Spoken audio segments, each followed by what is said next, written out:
G'day, I'm Pete, the Aussie Bush Cop. In 2012, I retired from the New South Wales Police and moved to beautiful King Island, where I became a homesteader. And I'd like to tell you some of my stories of crime and criminals from that area.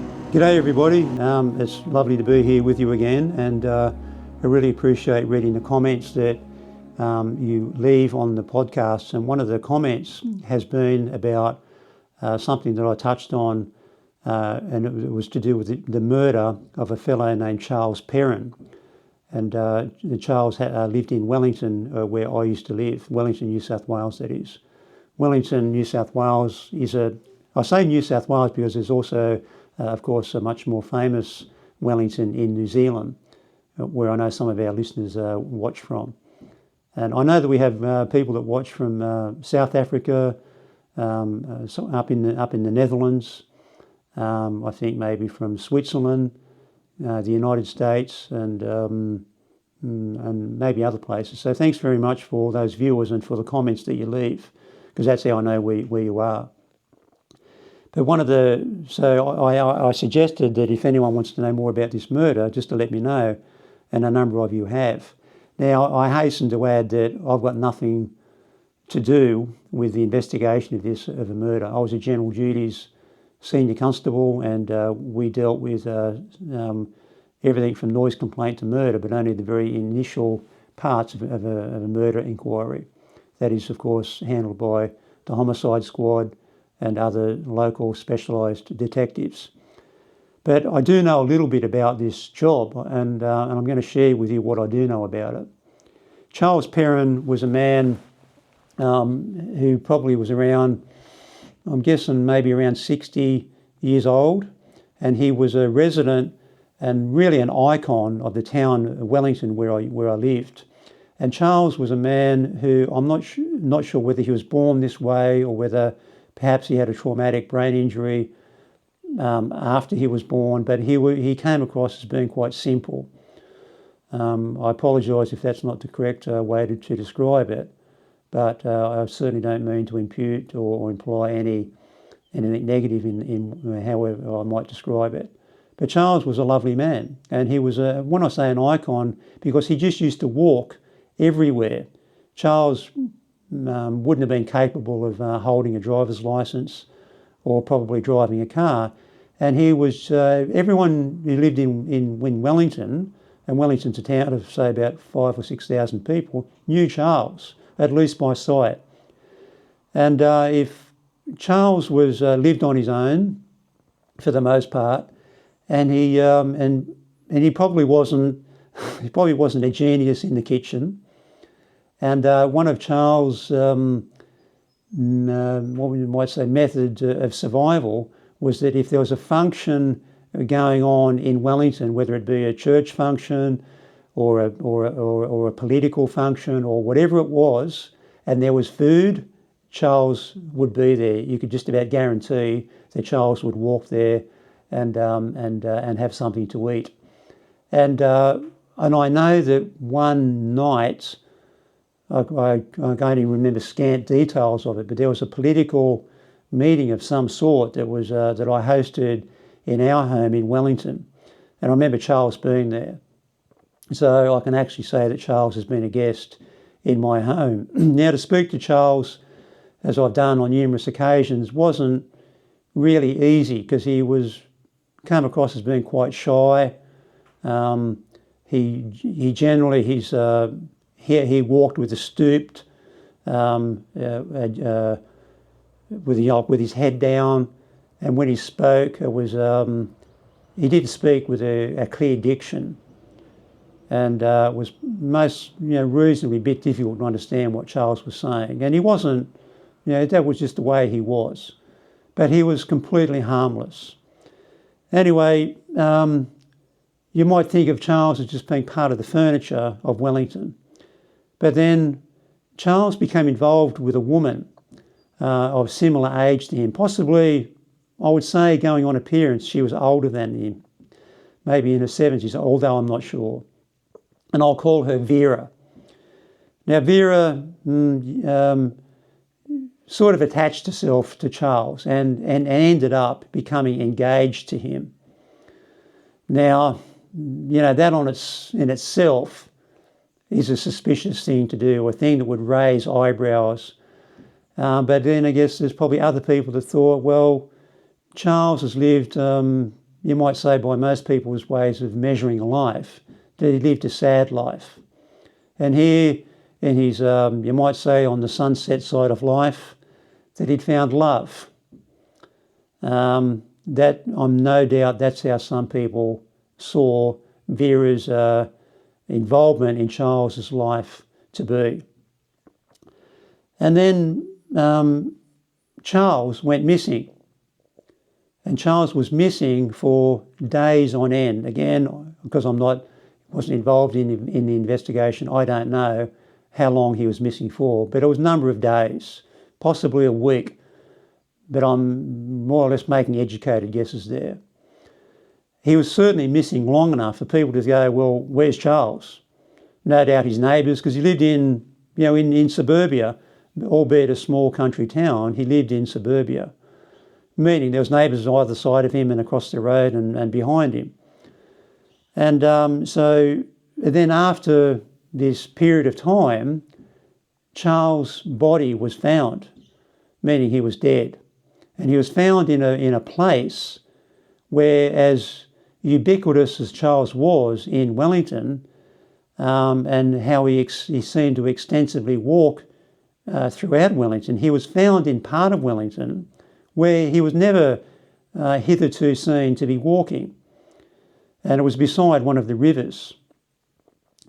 And here is the first mistake that happened, is that, of course, the police were involved, and when someone's a body is found, the police are involved. And once a doctor issues a death certificate, then by and large that is the end of any police involvement. Because what the coroner needs to know is why is this person dead? When a doctor signs a certificate to say that this person died of a heart attack or cancer or whatever it might be, that's the end of it. Mostly, I can remember one time in my career where a doctor, in another place, did sign a certificate when the coroner said, no, I want a post-mortem anyway. That's what it's called in Australia. In the United States, I've noticed they call it an autopsy. But in Australia, or New South Wales, I should be more exclusive, it's called a post-mortem, which just means after death examination. And I've attended a number of post-mortems. Anyway, that didn't happen with Charles. His death was written off under the signature of a doctor who said he just died from natural causes, because there was nothing overt about his body that suggested any violence. But I can tell you that there was disquiet within the Wellington community, apart from being a police officer, just being a member of that community, there was disquiet for a long time that his death was written off in that manner. And what then happened, of course, the rest of this happens under a great cloak of secrecy within the police, because only the people that need to know anything about it. So what had happened in the intervening time, and I think this was around 18 months, where there was this level of disquiet about Charles' death, and a member of the community. Now, who that was and how they were connected to the accused, I don't know. But a member of the community disclosed something to the police.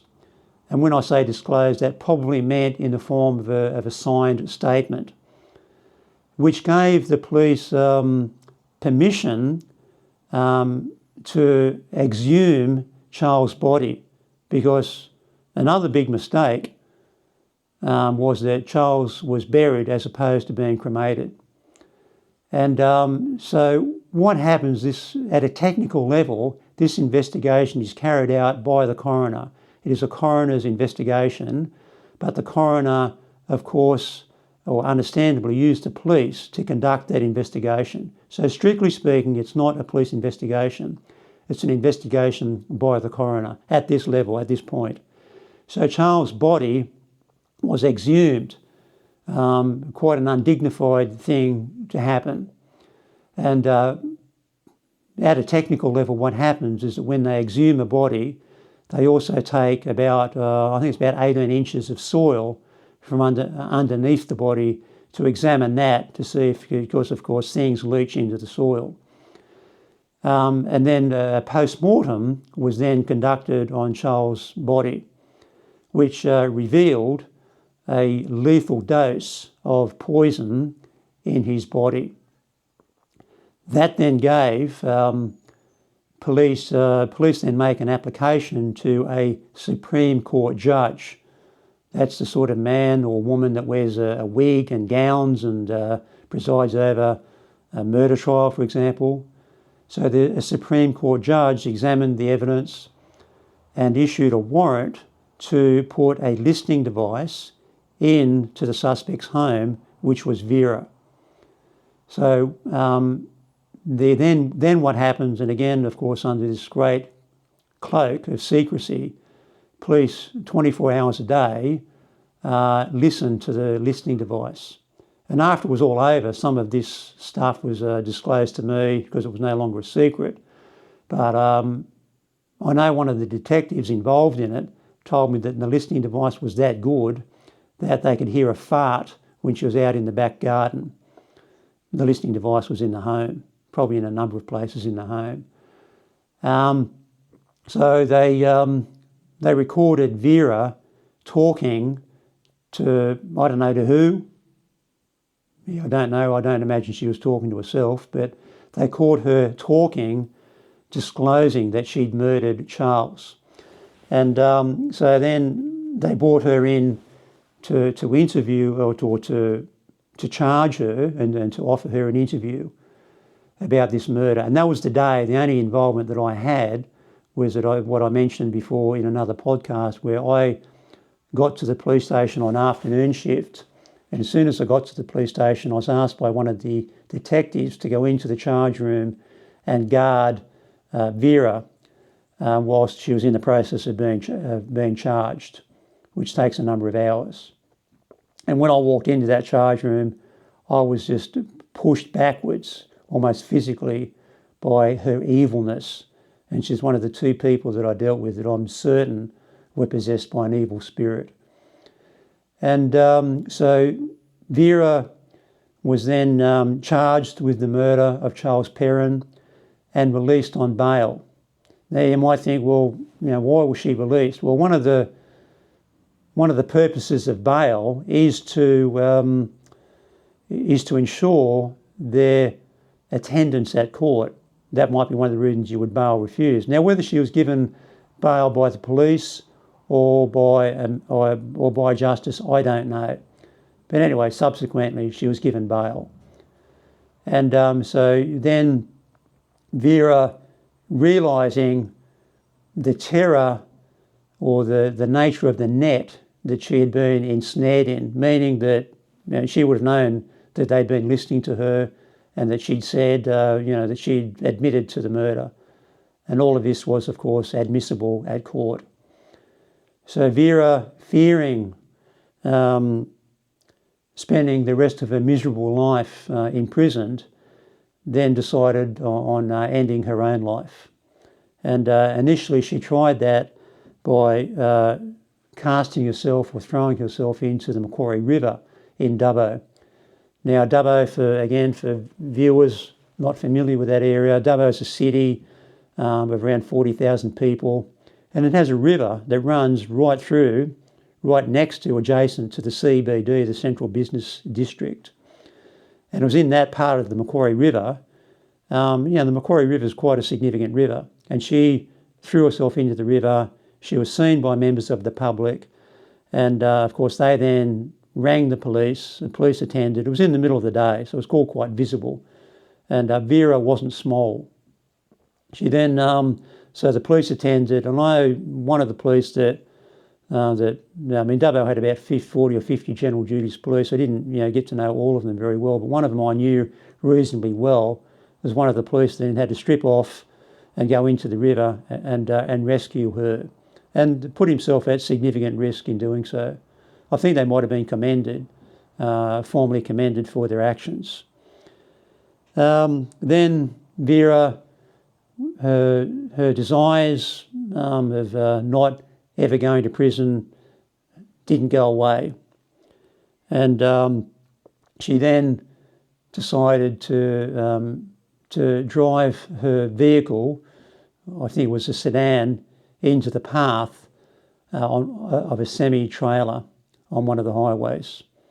Her car caught fire and Vera was incinerated. And of course that would be a dreadful thing for the truck driver. My heart goes out to him to have suffered that trauma in his life. And then of course the police who have to attend and see such gruesome things. And I've been to an accident where a man was burnt to death in a car, and it's just nothing pretty about it. So that's how Vera came to her end. And one might say that she saved the state a lot of money in a trial or whatever court proceedings were going to come, and then subsequently housing her in a prison for the rest of her life. Personally, I don't agree with it. I agree that she should have faced justice, and because I see her actions as simply being in charge, and I don't like it at a psychological level. I don't like it when people remain in charge. I like it when someone else takes over and makes them face justice, because my spiritual beliefs certainly tell me that Vera faced justice, not in this life, but in the next. And so the other thing that I can say about this matter is that one of the detectives who was involved in the investigation, and after all this was over, said to me that they heavily suspected that Vera had done the same thing, meaning murder someone prior to murdering Charles. And it just wasn't her first rodeo, as they say. So thanks for your interest in that matter, and I just want to bring attention to Charles. He's such a lovely, harmless member of society who was just taken in a horrible way. And I actually didn't say that how she actually Charles ingested the poison was that Vera took him to Orange, which is a city about 1 hour away from Wellington, on a shopping trip. And before they left Orange, the city of Orange, they went to a coffee shop and they had something to eat and drink. And Charles, being what he was, would have been easy to do. She slipped something into his drink, into his coffee. And on the way home between Orange and Wellington, which is 100 kilometres, so more than an hour's trip, Charles silently slipped from one world into the next. And there ends the story of Charles, and I sincerely hope that Charles found a more comfortable life in the next world. Thanks for watching and listening and for all your interest. See you next time.